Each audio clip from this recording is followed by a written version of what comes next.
guys, today we've got Nathan Harman on the podcast for a one-to-one. We're just going to look into his life, his coaching approach, and anything he wants to talk about or rant about. Nathan, tell us about yourself, bro. Yo, what's going on? Listen, firstly, I appreciate you having me on, man. So Anytime, bro. Very kind of you. I appreciate that. And hopefully we don't bore the shit out of everyone, right? Hopefully.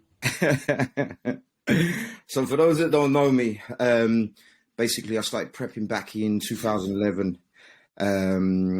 2010, I started working with female athletes, basically because I looked like I was anorexic. I just come off the back of being a cyclist from the age of 10. Age of 15, I was British cycling champion and finished cycling at the age of 24. So I got into personal training, nutrition. And then I started coaching females. I then got introduced to a gentleman that we all should know, a guy called Shaun Joseph-Tavernier, off the back of the British Grand Prix, okay? He'd worked with a previous coach. And me and Shaun... You worked with before? Neil Hill. Yeah. Neil Hill, yeah. Y3T, yeah. Yeah. So, obviously Neil was with Flex and he was running the show as well. So, with Simon Pham. And me and Shaun, we just got on good. We just hit it off. Even to this day, we've never had an argument. It's amazing. Like, we're still like best pals. Like, there's the utmost respect. Anyway, we had a 10-week period. We put on 20 pounds from stage weight to stage weight of tissue, lean tissue, and improved condition, in a 10-week period. The only thing we changed was the diet. When I got into the game, a lot of people just weren't eating enough. That's one thing I found is that they just was not eating. The protein was too low. Your carbs were too low. But that things have changed now. From then on, so he won the Toronto Pro. So it was the first male athlete I ever worked with. First show we prepped together with, and he won it. So I don't know whether that was Toronto Pro, Toronto right? Pro, yeah, when it was the 202 pound. So I don't know whether that's ever been done in the world. So I'm just putting it out there. He then went on to the Olympia, where he placed 5th, first year pro. He got awarded Rookie of the Year by the IFBB in Flex magazine. And from that point, it just blew up.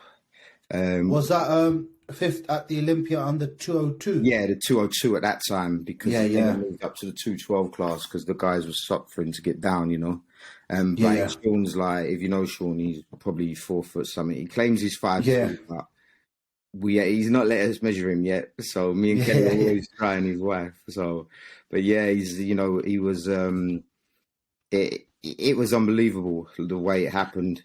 We never really got to celebrate that success, because it was just show, straight into the Olympia. And then it was British finals and bang straight into the year round. And from that point, my life really changed. I went on to work with some great athletes, big names, Ruli Winkler, Quincy Winkler, Marshall Herman, James Llewellyn, Nathan Diasha, Luke Sandoz, James Hollinshead, Ricardo Carrera, What's the other guy's name? He's a big coach as well. I forgot his name. Cranwell? Neil Cranwell. Did you work with him as well? Yeah. I worked with pretty much everyone on the UK scene. There's not a lot of people that I haven't worked with, to be honest. I've worked with a lot of people over the years. So I've been fortunate enough and thankful to everyone that has helped me, or I've helped them along the way. So, as we say, we're only as good as the athlete. And, I've been lucky. And now I'm back. You're back, bro. What was the difference, bro? The wizard is back. Like you see Lord of the Rings and Gandalf disappears. The white. Bro, what was the difference between competing, people prepping back then and people prepping now? What's the difference that you see? Because the physiques are still good now. They were tough back then. Yeah? Yeah, they were tough. There was no, if you had to do 3-4 hours cardio, they were willing to do it. Now you've got let's put it straight, you had low intensity cardio, which is obviously what bodybuilders originate from. That become too boring. So then it become HIIT, you're right? Yeah. So HIIT now has been fucked off and steps have been put in. Yeah. Where do we go from here? Yeah. Because, and then there's steps, but then there's still cardio on top, right? Yeah. Depending on who That's you what are. I do. Yeah, That's what I do, yeah. That's it. So you because you've got to be specific in where you're burning fats from, like fact. Yeah. You've got to be specific with everything. Your food, your training. This is why, for example, we go in maybe a little bit later. I still do, single body part days or having to double up. I don't do push pull. I don't do COCOPOPS. I don't fucking do it because the top boys don't do it. But I know I've spoken to a few people, and we've been speaking for the past few weeks as well. Yeah, right? yeah. You've got to explain to the viewers why the COCOPOPS thing to you is bullshit. Because, it's a gimmick. It's a sales point. It tastes good. Yeah. If we're talking about, insulin spikes and anabolic responses, then you've got to go with carb powders. Because if you actually these, of the molecule structure and the osmolarity and the rate it gets into the stomach, doesn't draw water and bang out. Yeah. Because obviously COCOPOPS still being rice-based, obviously we know it's quite fast, yeah? Uh-huh. But it's not going to be like a very simple sugar, is it? Like a HBCD. By the time... then you got your COCOPOPS, then you got your bagels, yeah? Right? You train hard enough, your digestive system should shut the fuck down. You should not be able to sit there and chew. Yeah. Fact. Yeah. And this is then when it comes into how hard are you training? Yeah. What sort of carbs are you talking pre-intra? Are you talking pre-intra post? Just quick carbs? It depends upon the individual and the setup of how much that they can actually take on. I'd start start post, but then some people prefer either the pre or the intra because then they can get more of a pump. It depends what the carbs are or how many meals they've had before they can actually get to train or how much water. Yeah. Because the hydration is a huge thing as well that is so misunderstood or just not bothered with. If you're not hydrated, you're not going to get a pump. I'd like to see you drinking right now. I drink a lot of water, but I drink too much. So all of these factors come into play. The amount of food. So, like, let's just say, for example, I train late. Yeah, I've always liked to train after at least 3 to 4 meals. That's when I feel best. Perfect. Yeah. And I still have intra-workout drink. Yeah. Yeah. And I feel the difference when that's not in there. Okay. It might be placebo. Yeah. Yeah. So what are you having during intra? So during intra, I'll eat my pre-gym meal, cream of rice, whey, whatever, at like 4:30. Yep. I go to like 6:30. And in the gym, I'll have about 20 grams EAAs. Yep. Currently, I'm going to tell you what I'm currently having. So 20 gram EAAs, creatine, glutamine. In top of that, I'll have some pink salt, coconut water for electrolytes. Yep. And then I'll have some either 25 grams of a carb powder. I do rotate because the clusterdextrin is very expensive. Yeah. So I use that, or I use the maltodextrin. Yeah. The waxy maize I used to quite like that, but everyone used to rip it. Well, the thing is, what I've noticed over the years, for example, like Shaun, for example, he had some issues with the higher priced powders, and on a maltodextrin he had no issues with his digestion at all. So again, it's a case of maybe starting with the cheaper ones and seeing how they are, and then adjusting accordingly. Because is it going to be the difference between you being Mr. Olympia or not? No. It's not going to be a huge amount of difference personally.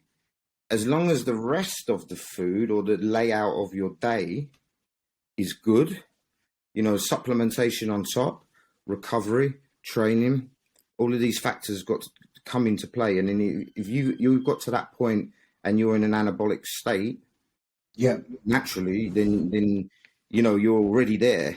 And then the cherry on the top, or You know, some people like to mix things around and do it the other way. But all of So these what would you say? be in place. I don't believe in Cocoa Pops. It's a fucking gimmick. Fact. So you'd say then that meal loss approach, which I've seen a lot of the guys at the gym do. Yep. And I'm very lucky Trey around Jamie and Lee Swinner and all these bigger guys, old school guys. They always bang a solid. They don't bang a solid meal. They'll be banging carbs in a powder form. Yep. And a protein or isolate or a EAA even, yeah, right? In my understanding, the reason they used to have the cereals was back in the day when they couldn't consume any more of the whole food. Again, if I'm wrong, someone say, but this is the story that I've been told, because they couldn't consume any more of the solids, you know, the real, you know, the chicken or the steaks and the rice, the potatoes, that's hard food, they would then go to the cereals just to plow more calories in. But then the guys back in the day were just putting on, you know, mass, you know, sheer, whether it was fat weight, whether it was lean weight, you know, they just kept going, you know. Obviously things are slightly different now, but I don't know one person on that Olympia stage doing Cocoa Pops post workout. And as a coach, as an individual, the way I came in, it was like, okay, so what are the top guys doing? You know, even when I was British champion as a cyclist, you know, I was looking, what are the pros doing? What are the pros doing? It seems that in the UK, it's like they're happy just to get to that UK pro level. Then there's a European level. Then there's an American, and then there's the Olympia. You know, that's the stages of what you got to look at. And do you know any of them doing Cocoa Pops? Or do you know any of them doing football? Sure it is. I've done the Cocoa Pops thing before, right? Yep. And this year, I was so hungry post all the bullshit in life. I was like, you know what? I'm just going to eat solid food. Yeah, and you can do. And I have actually found my digestion as the best it's been. Obviously, alongside everything else being perfect, right? Mm-hmm. It's the best my stomach's been, and I hold a fuller look. Yes. I think with the Cocoa Pops, bro, and all them sugars on your teeth are not the best thing. I do have some clients do it because the food's so high after the gym. Yeah. But then I'm on then the intras are already at 100 gram of carb. Mm-hmm. And then they're going home and then they're already having another, they might have like a glycofused drink or something like that. Yeah. And they might not struggling to eat. And I'm like, right, just do 200 gram of carb from where you can. Yeah. Mm-hmm. I think then it's all right, but you can't really eat 200 gram potato. Do you know what I mean? As in carb weight.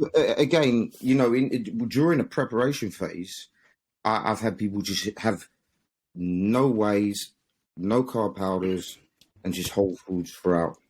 Yeah, you think it's a better look? Yeah. The physique looks different. Yeah. Because we all know that Hunter LABRADA, who placed 11th this year.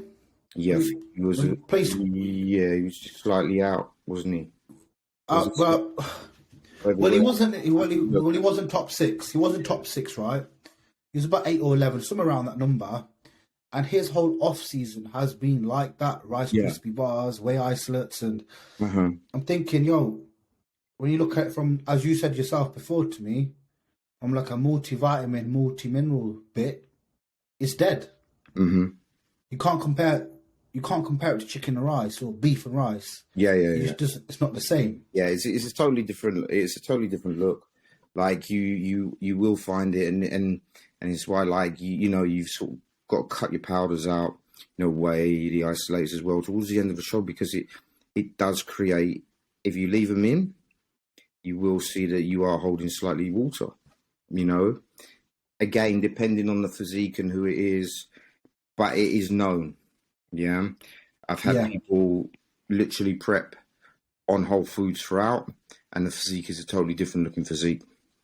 Yeah, but the carb powders do have their place. Yeah, I'm just not into cereals. They tell you not to. What about the bagels? Feed them to your kids. So why the fuck are we having them? Listen, I'm just a little bit virtual of it. No, it's fine. It's fine. You have to. I have reasoning behind, and if you're talking, if this is what they're saying is, it's because we want this insulin spike. Tell the truth. Tell the fucking truth. what sort of insulin spike do you get when you're already on NovaRapid? So it's debatable, right? This is it, you know, and at the end of the day, you want to be a world-class athlete. Are world-class athletes eating this? Yeah, of course. You know, I think again, but because of the sales point, it's a gimmick. Personally, I think in the UK, I think bodybuilding's the only sport in the UK. I said this on a podcast before that the UK guys don't look at the pros. No. In every other sport, all the footballers look at Ronaldo. Yeah. All the boxers look at Mike Tyson. Yeah. These are like, no, don't look at the top guy. They're wrong. Well, like at that period of time, the top guy around was Shaun Joseph-Tavernier. Yeah. And then, you know, if you know him and you only have to go on his Insta page, he's a tank. You know. What was his style? Pardon? What was his style of food like? Do you run us through What it was like? He can eat, like when that boy will get up to like, I think he maxed at like, I think he was around 18 or stone. I'd have to ring him now and find out. Yeah. And there's pictures of him and he like, he was an England rugby player as a schoolboy, and he got into the gym and he's just a powerhouse. Training just on feel, you know, body part splits.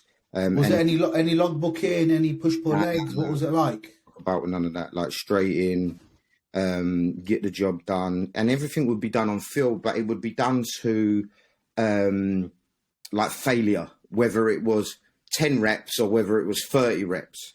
You know, as you know, myself, the muscle's made up of various fiber types, you know, and they all need to be stimulated for optimal growth, okay? But if you're only training these fast twitch fibers, what about the rest? Let's say you were made up of more slow twitch fibers in a certain muscle group. Yeah. So you need to have this base, but then you need to bring in some volumization or, you know, drop sets, supersets, you know, to stimulate certain muscle parts. You know, it's not, if you want to be the real deal, you got to do everything. You've got to do all the rep ranges, right? All the rep ranges, all the rep ranges. And you have to be specific. Like, the reason I would do single body parts, for example, is if you've got a weaker lagging body part, you can double up that day and put that in and be very specific on what you need to do in order to get there and prioritize, you know? I know there's slightly different variations, like, you know, Kevin Larone used to do chest, delts, triceps, legs, back, biceps. And that's what the body part was then. But now, obviously, it's become a different name. You know, it goes round in fashions. But he was a guy that could get away with certain things. And you know, I've had people using a delt chest or a chest back split, depending on where they are and what they do. But, you know, Hani Rambod said it in one of his podcasts. He got asked the question, push-pull. He said, yeah, if I was training you for soccer.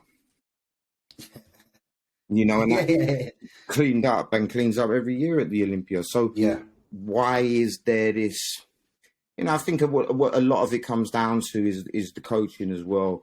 You know, I'm seeing guys just blowing smoke up people's asses just to jump into a pro show, you know. And they're not ready. Yeah, they're not ready. And then they'll be doing an Insta story crying. Like, you know, you need to know where you're going and because I keep telling people, and I will write on statuses, I heard, you know, they were talking about some UK athletes, you know, good guys, nice guys, but they were talking, you know, someone making the top 3, are you fucking mad? Like, there is such a difference. It's a different league up there. Like, you know, when you look at Shaun, for example, he plays 5th, and he will still blow the physiques away from this day. It's very unfortunate because Shaun come away from the IFBB, and him and Kamal did at one point, and Shaun beat Kamal at the Body Power PCA Pro.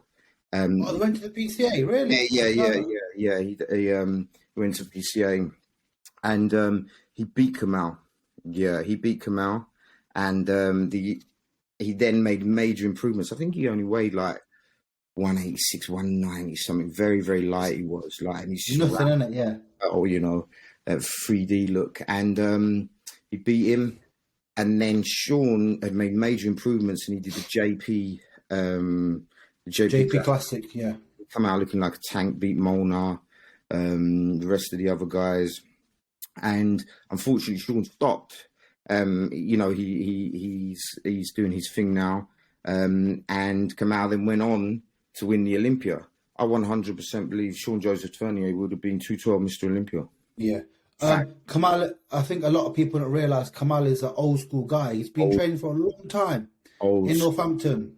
Yeah, and he, I believe he beat Shaun at, I think it was the Arnolds or one of the World Championships. I think it was the Arnolds. Yeah. I think they both got the pro cards back then, because what a lot of people don't realise is the only way to get a pro card was either at the UKBFF British Finals. One card. One card. Yeah. Every weight class, one card. But then they didn't have classic, they didn't have men's physique, etc. One card, yeah. Lightweights, middleweights, light heavies, heavy supers, yeah. One card. And the lineup was stacked, yeah. Was that one card each or one card per show? One card overall. You had one British Finals, and you had to smash it. Is that where James won his, right? And James Llewellyn won his as well? Yes, that's correct. James beat Shaun the previous year when Neil prepped James. And then Shaun actually won his card at the Arnolds. Okay, cool. Yeah, so and then at the Arnolds. Flex Lewis won that back in the day, right? Yes. He won it. I'm sure he won it. British. Yeah. He did. I'm sure he did. Yeah. You know, so... you know, there were serious boys around, and then you look at the old school guys. You know, you had Ernie Taylor, JD.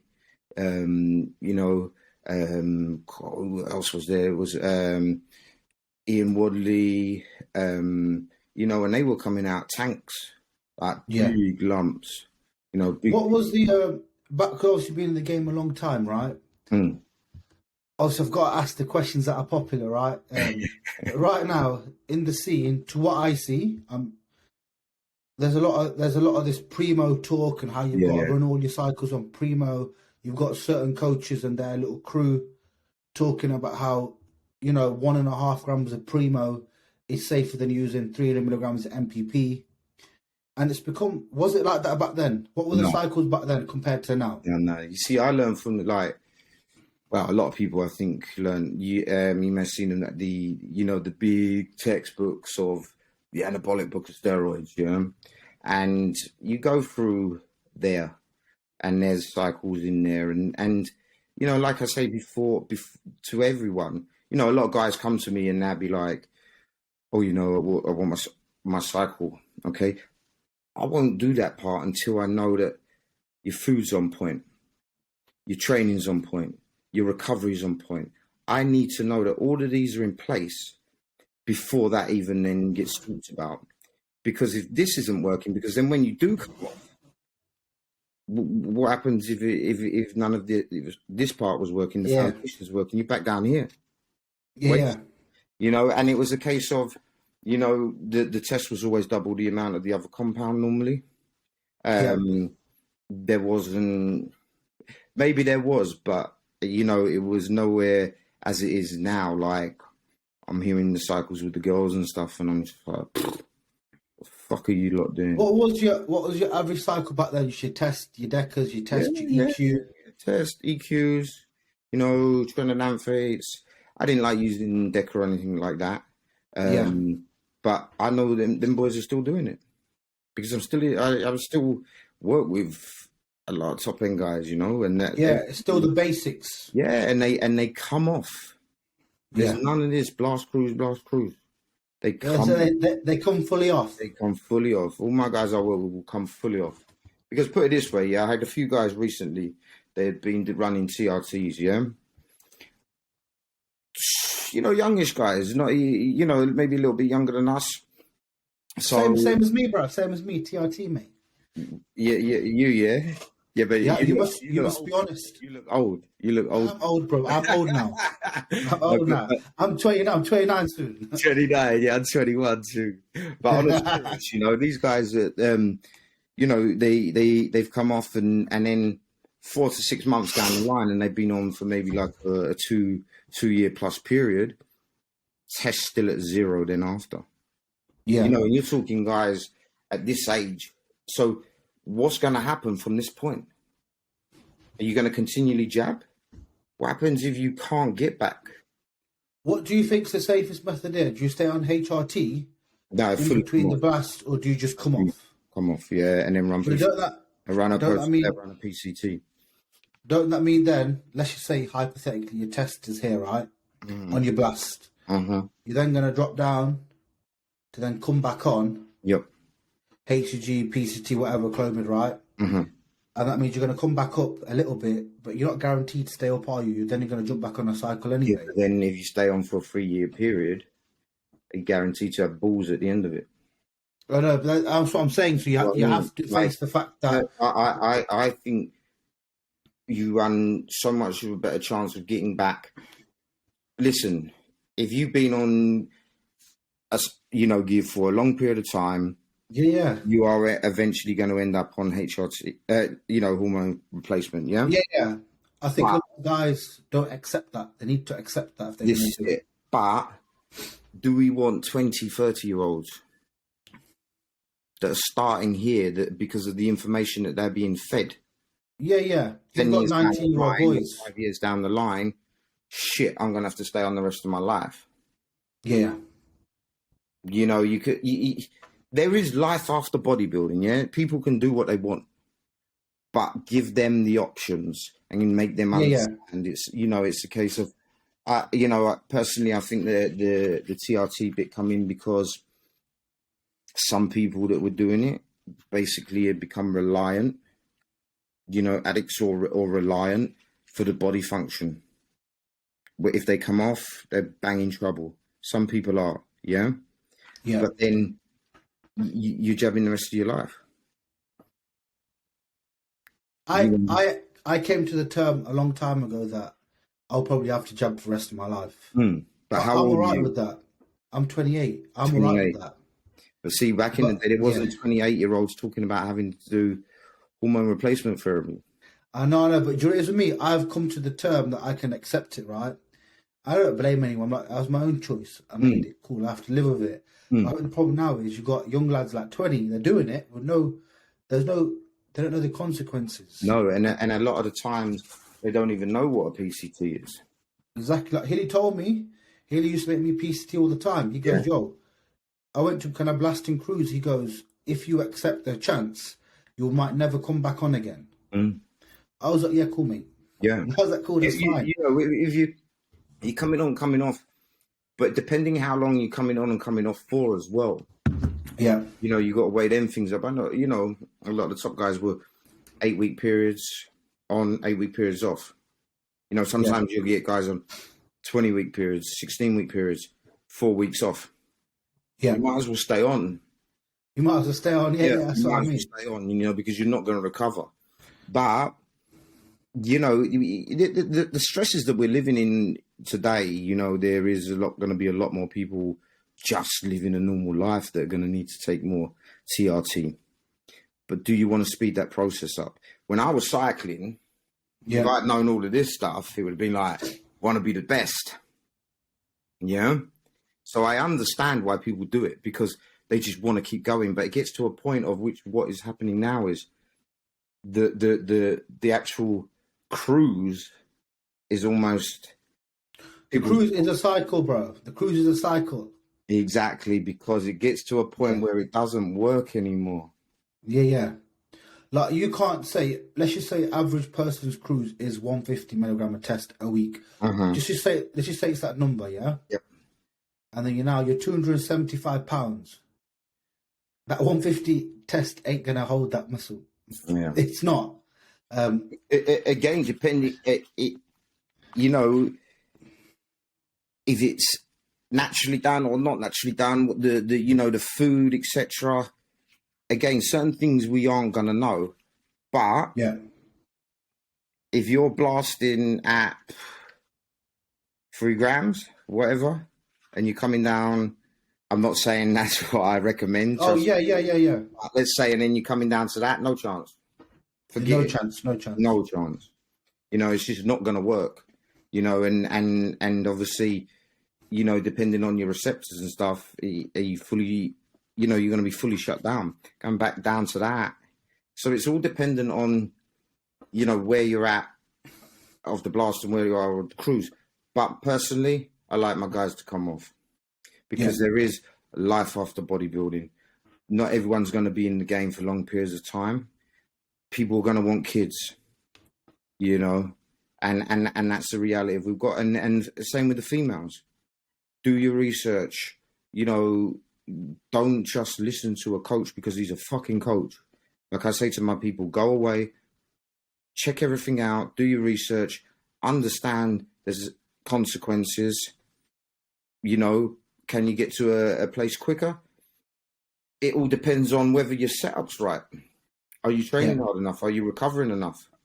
You know, because if it was all about gear, why? How come towards the end of the prep, when all the calories are so low, athletes can lose muscle tissue? If it's all about gear, right? With the gear in as well, 100%. So it's not. It's about food, because then what they do is then they do a rebound, and then they want to, and then they change their cycle and say, "I put on such." Yeah, because the food went up. Yeah. Because if it was, people would not be going catabolic to lean tissue. What's your view on a popular topic right now?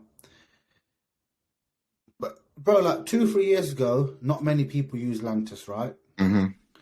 Now it seems like everybody's using it. Mm-hmm. What's your thoughts generally on NOVARAPID, LANTUS, you know, insulin for bodybuilders? I'm type 1 diabetic since the age of 10. Yeah, so you got a lot of experience with them, right?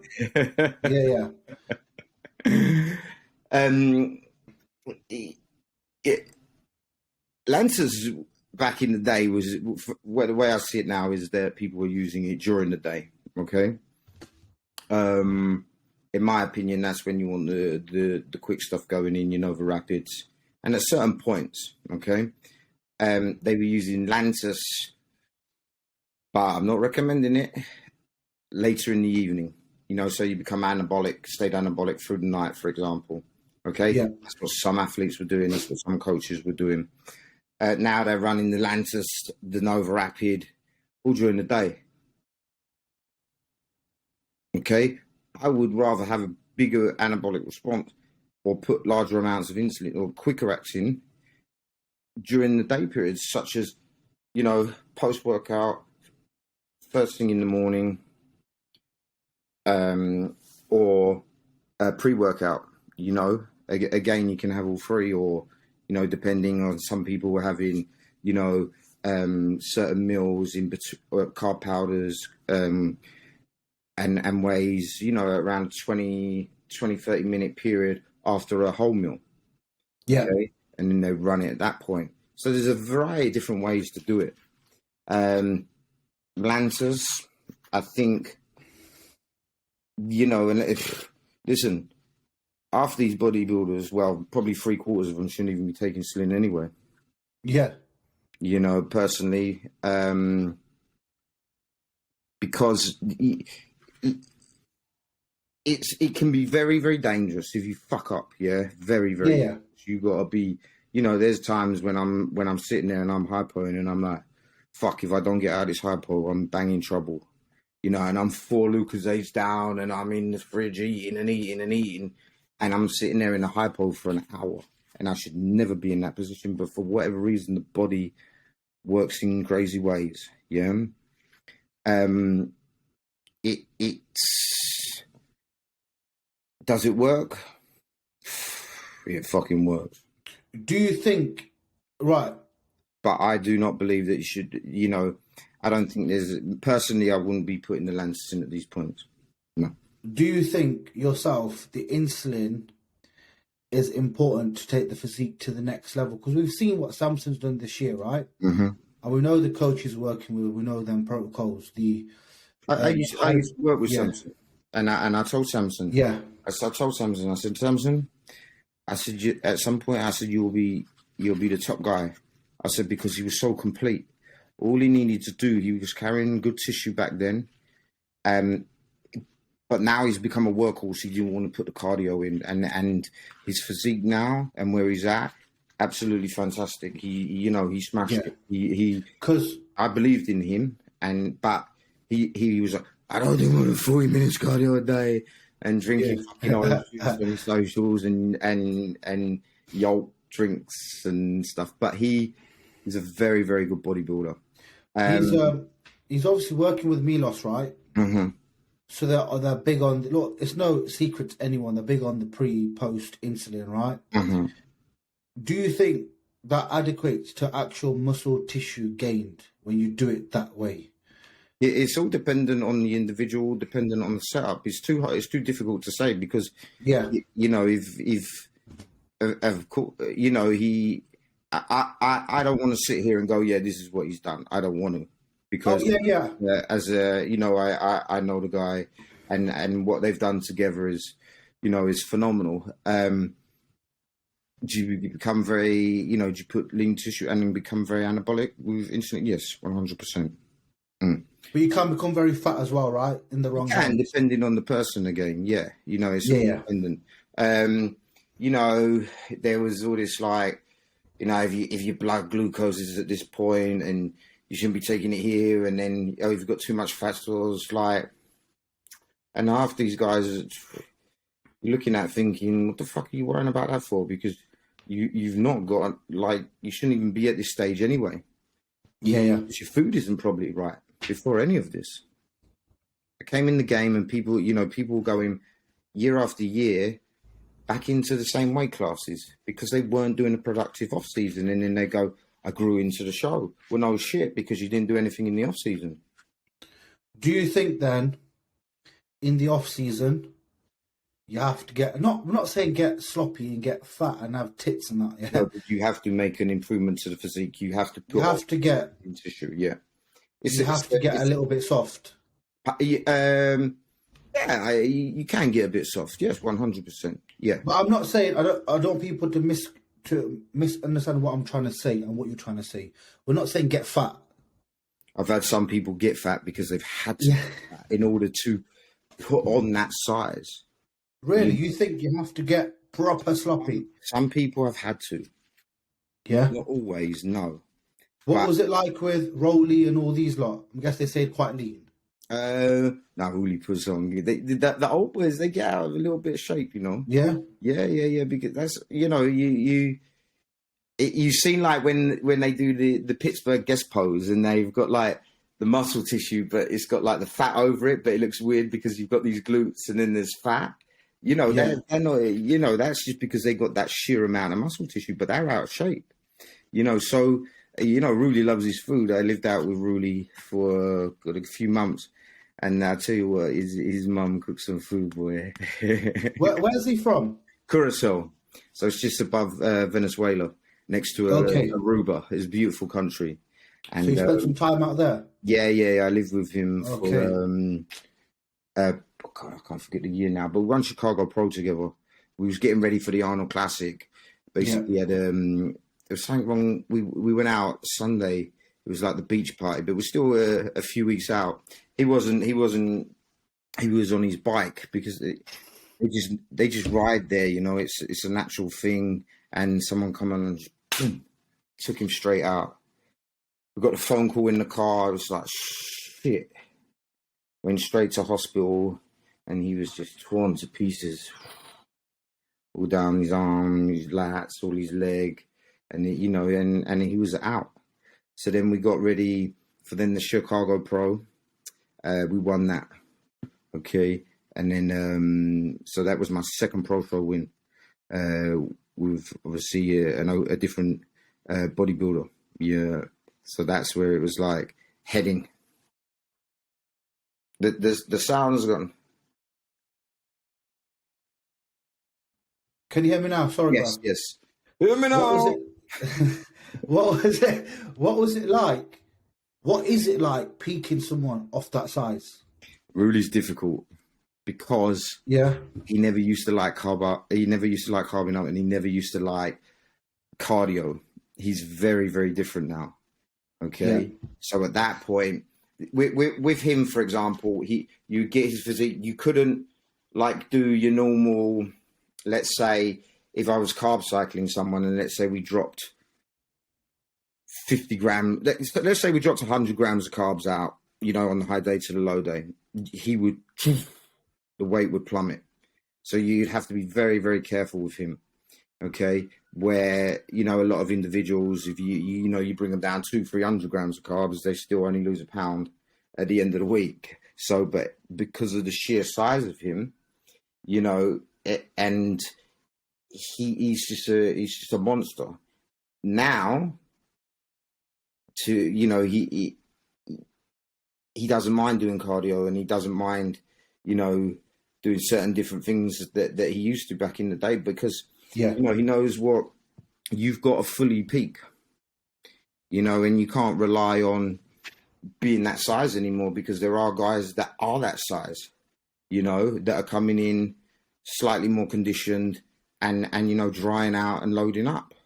The worst thing that I had was the first person I coached was Shaun. Yeah. So I looked at everyone as, well, the glutes aren't in, or the lower back's not in. And it was because the first guy I'd worked with was like, the glutes are in, the lower back's in, like everything's there. So I had to take myself away from that. And it took a few years to sort of get to that point where it was like, but because that's where I needed my athletes to go.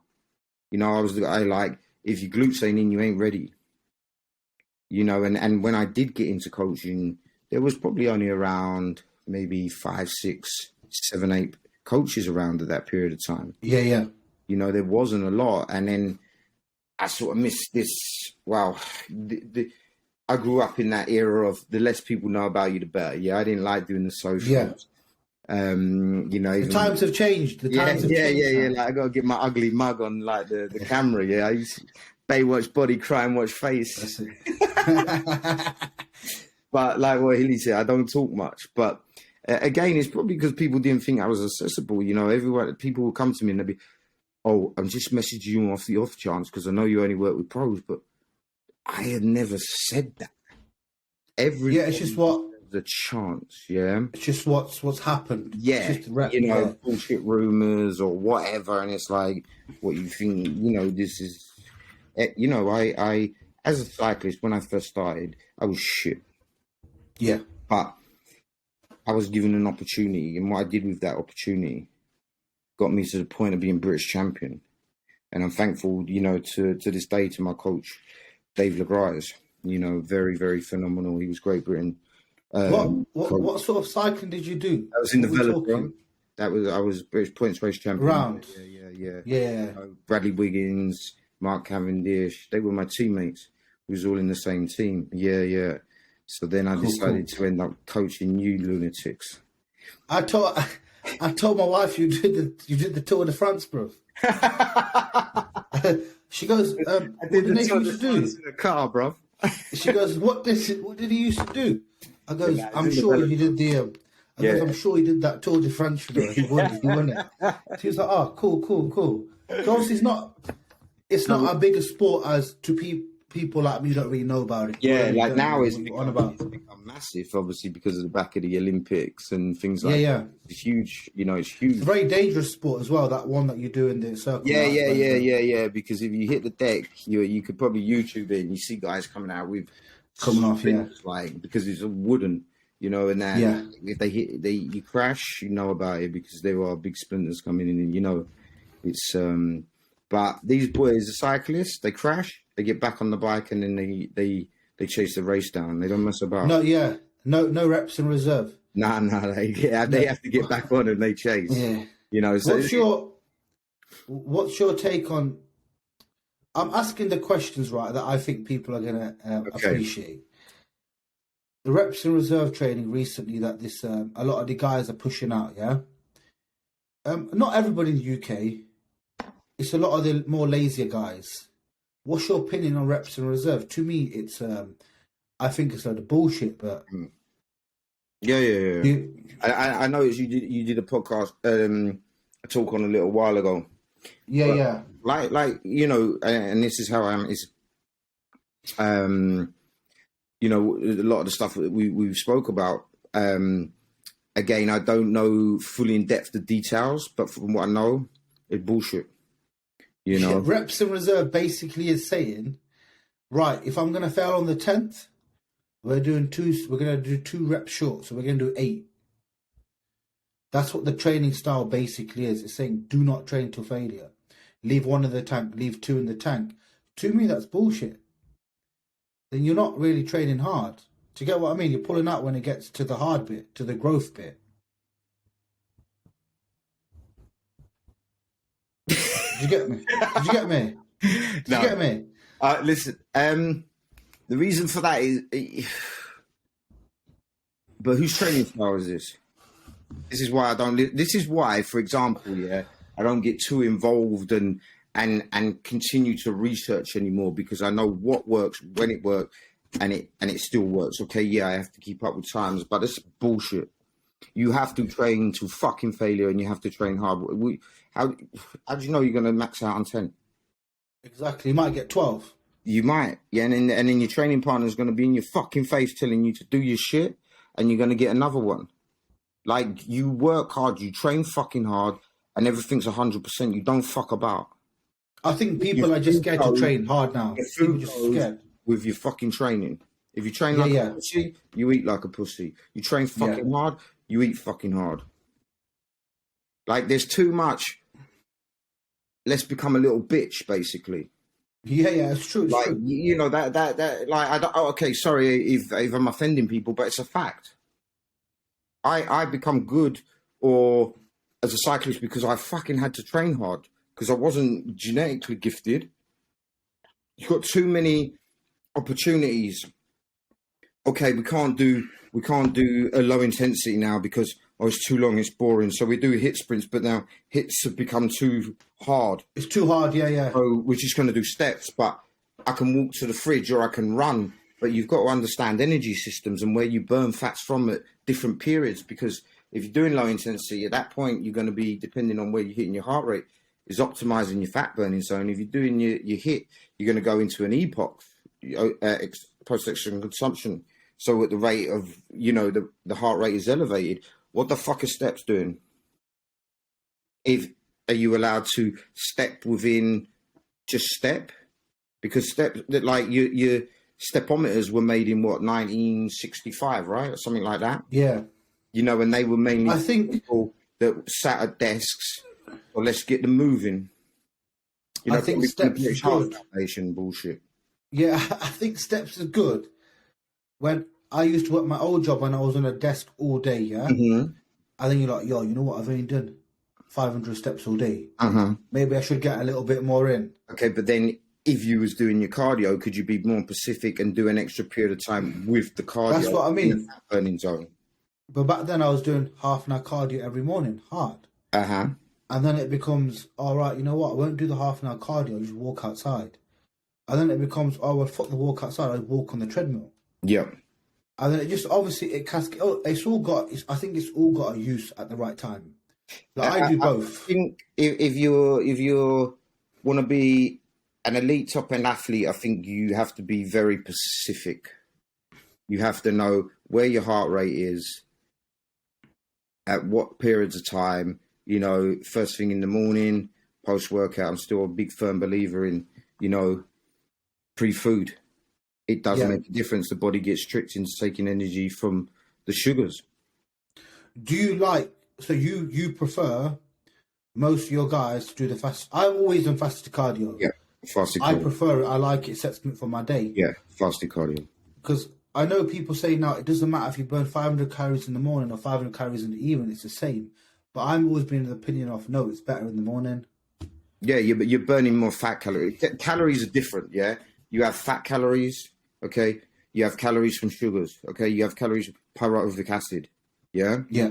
You need to be specifically burning fat calories. Now, depending on the person, you can also be burning sugars at the period of time in which you're burning fat, depending on if you're a good fat burner or a shit fat burner, right? Yeah. But until you actually get that testing done, you wouldn't know. Okay.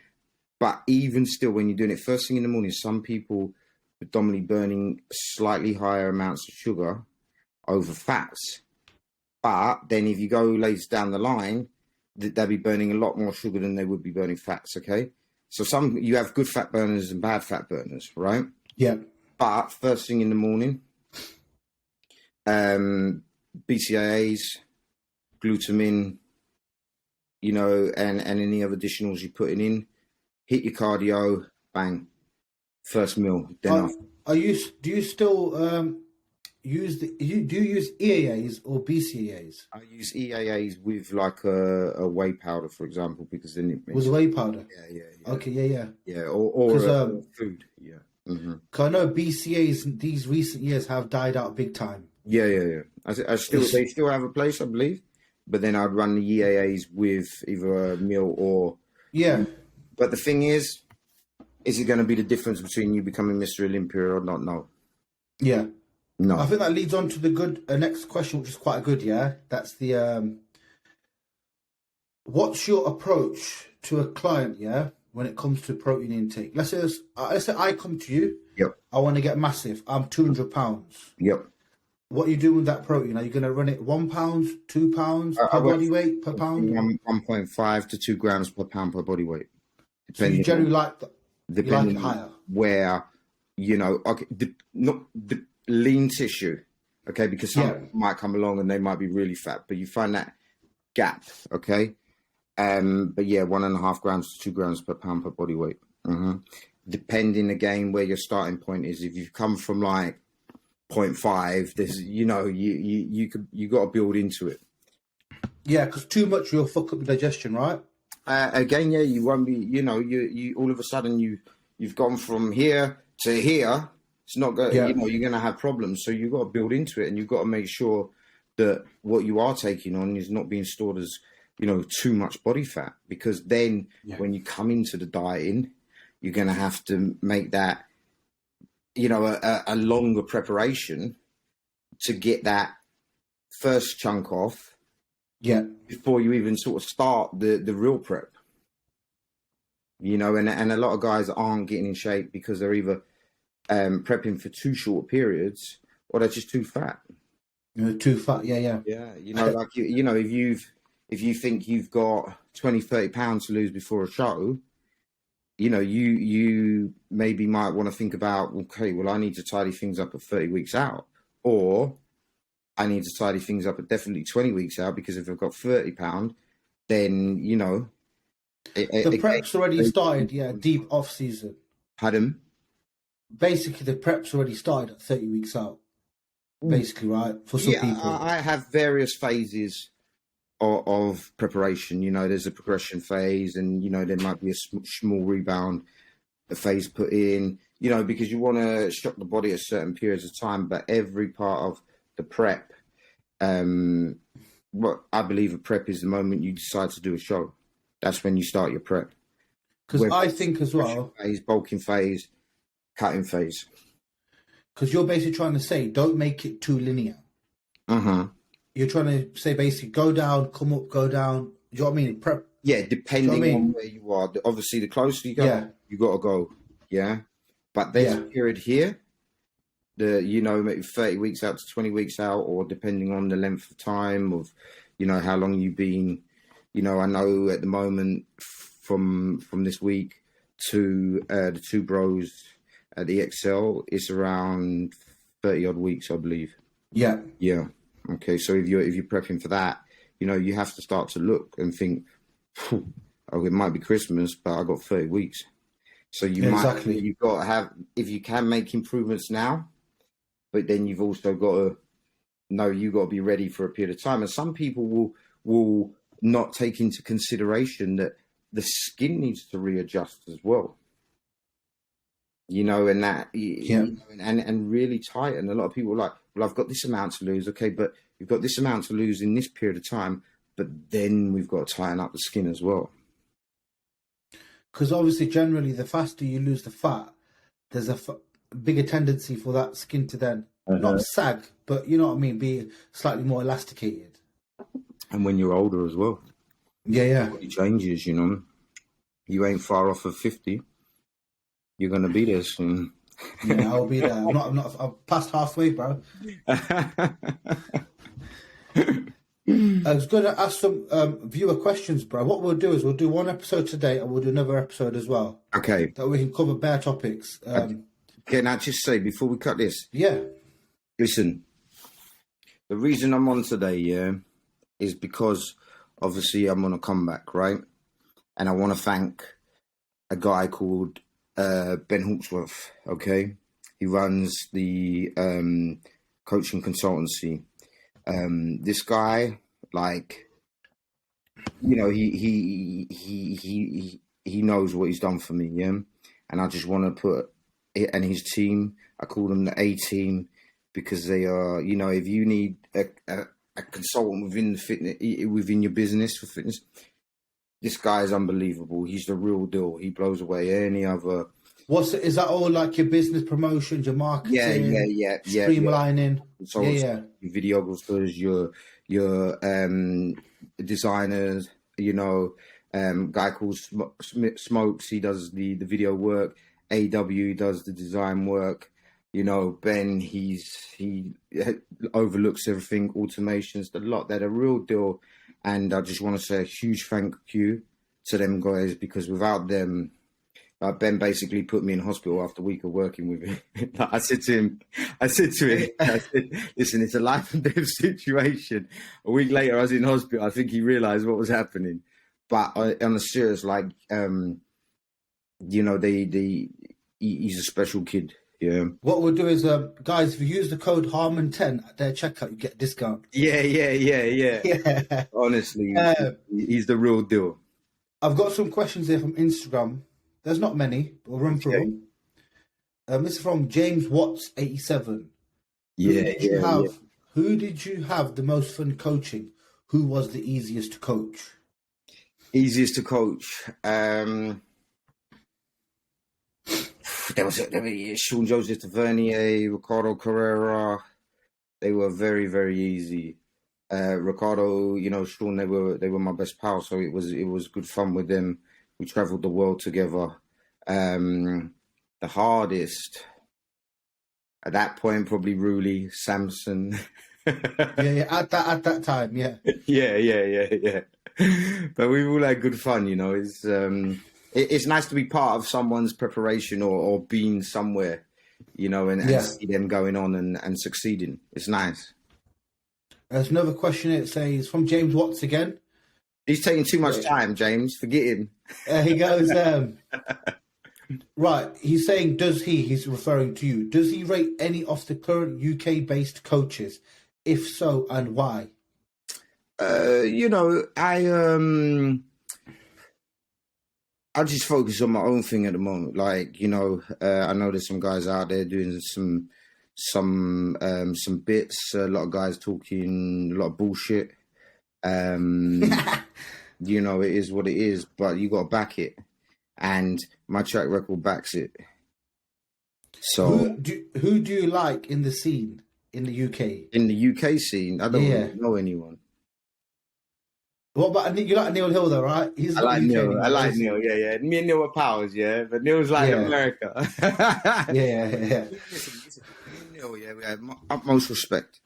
Yeah, because when I came in the game, I really admired him of what he achieved and what he had done, and he is me and him get on very, very well. Very respectful, very nice guy, and I really like him. Yeah, he's been there for me recently. Mm-hmm. Tell him I'm gonna bootleg his Y3T, make a new one. Yeah, Y4T. I know that guy. Yeah, he's a lunatic. I'm gonna make one Y4T, and it ends there. I've run that training program before. Yeah, when I was younger. Yeah. Again, various fiber types. You know, it's everything. It's everything. It's 3 weeks, right, man? And this is what these guys are doing. You know. They're hitting it, and again, they're out there. They're the top boys, you know. Yeah. So this is another good question. James Watts is coming with the bangers. Yeah, he goes. Thoughts on the current standard of UK bodybuilding standard of athletes getting pro cards? How most just run abroad to get one instead of trying to get an overall British, but there is no overall British anymore. Yeah, this is the thing. Like the British now is not what it used to be. You know, it's the two bros. It was a build up for one big day, which is a shame because it was a really, really good event. But there is, I do believe that there is some physiques that shouldn't be getting pro cards. But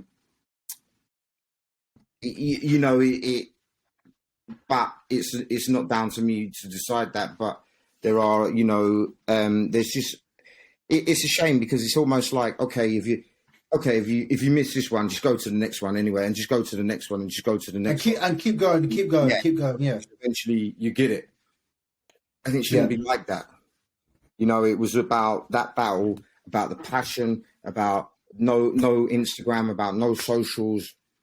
It was about who was getting up on stage, and they were battling.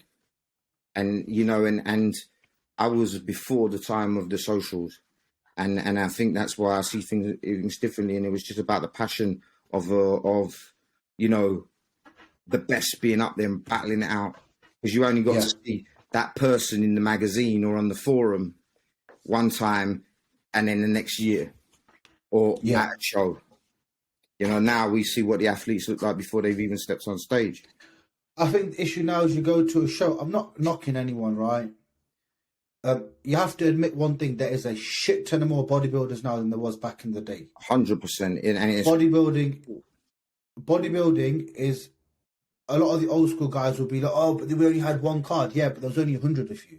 But now now there isn't so much bodybuilders as there was. There's more men's physique, classic and building up, which, I got a phenomenal athlete, a guy called Abu Kanate, and I believe he'll go on and be one of the best men's classic physique competitors in the world at the Olympia, and I believe he'll crack top 3, no problem. He trains up in Durham, right?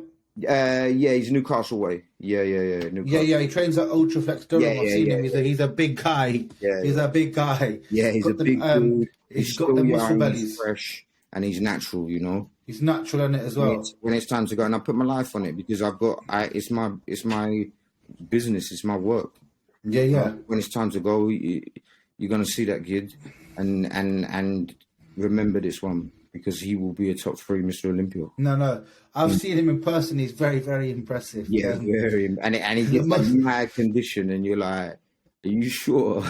Yeah, the muscle bellies are mad. It's it. And bring up, he's still got work to do on his back and the posterior chain, and you bring that up. Listen, he beat the German kid, twice. Yeah. And the German kid's slipping in at 3rd place now. Oh, you're on about Urs, yeah. And a lot of hype around him, but there's going to be a lot of hype around the boot. Yeah. Urs is good though. You got to give mine is good. Very nice, very nice. Waist is like Abu comes in with this freakiness. Yeah, he's got the black man muscle belly on top. Listen, the black guys. The black guys, it's all over. Joke between some of my athletes. Like, Nathan, if you're a black guy, you got to go Nathan. Yeah. Look, listen, it's a phenomenal athletes. And you can't, not being racist, not doing none of that, a lot of white or Asian guys get that black man roundness. Yeah. And it's common fact, man. Yeah. But they don't also get that graininess, that doughiness. This is it, you won't get that. A lot of the Middle East guys, they get that paper skin, and they have different detail and different look. So it's all dependent on, what judge you got there and what look they're going for at that period of time, But listen, everyone's just got to bring the best package they can bring. Yeah. Big, full, round as possible, shredded as possible, and dry as possible. Again, it's, coming from physique, classic, bodybuilding, it's just smaller variations of that individual. There's a good question here by Kane Douglas. Does Nathan Harman like the modern way of cycle design or prefer the older model examples? Example, older models high test possible AI use compared to newer models like 300 test and primo to keep the estrogen low. So trying to ask, Yeah, do you yeah. like So we the method of using? covered that one earlier. So Yeah, yeah, you know that's you're on the old school method of yeah. use the test high. Yeah, And depending yeah, upon the individual. Yeah, again, yeah. variations, but yeah, again, you got to worry whether the primo is real. Yeah, I think right now, man's to worry if the test is real or not in the UK as well. Because that's a big problem as well. The primo might be real, but if the test ain't real, then what you taking? Yeah, this is Uh, it. You know, so uh, you got to make sure everything's on point. But before uh, all of that, the food is your key. food, yeah. The food is key, 100%. Food and There's a training, recovery. there's one question here now from Kane again. You already pretty much covered it. What training format does he like to employ generally with his athletes? Yeah, use like single body part Yeah, splits or doubling up, but then using a variation of various styles. I like FST7. I think is a good training system. And you get to stimulate all the fiber types. All about blood volumization, because if you're eating a lot of food and supplementation, you get it in there, you get it recovered, you keep full. And if you've got a weaker body part, you can do that 2-3 days later down the line, and you double up that, whether it's through the training and again supplementation, and that's how you make the improvements to that body part in order to bring it up. how many guys are you going to have competing this year? Not this year, sorry, next year. It all depends how many believe I'm still good enough. Yeah. But there might be guys, some big surprises, so look out for them, trust me. That's it. All right, guys, we're going to wrap this up. I'll see you guys. We're going to do one more podcast, me and Nathan again. Any questions you want to get them over. Anything, don't hold back. Nathan's happy to answer anything, yeah? If anything, I'm holding him back on this one. So we'll do another one, and we'll be in depth again. Thank you, guys. Like and subscribe.